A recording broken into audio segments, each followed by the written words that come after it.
غیبت تو زنا سے بھی زیادہ گندی چیز کا نام ہے، اور میں غیبت کرنے والا جنت میں نہیں جائے گا۔ غیبت ہوتی ہے نا چغلی سے بھی دل سخت ہوتے ہیں۔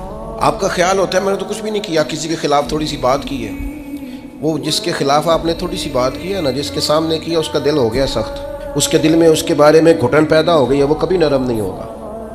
کیوں غیبت کو اتنا زیادہ سخت ناپسند کیا گیا؟ اور میں غیبت کرنے والا جنت میں نہیں جائے گا۔ غیبت تو زنا سے بھی زیادہ گندی چیز کا نام ہے۔ کیوں اتنا زیادہ ناپسند کیا دین نے؟ اس لیے کیا یہ دلوں کو سخت کرتی ہے، محبتوں کی مخالف ہے، انسان کی طبیعت ایک دوسرے سے دور ہو جاتی ہے۔ لیکن ہمیں تو مطلب 2 4 5 بندوں کی غیبت کریں نا تو گپ شپ کا مزہ ہی نہیں آتا۔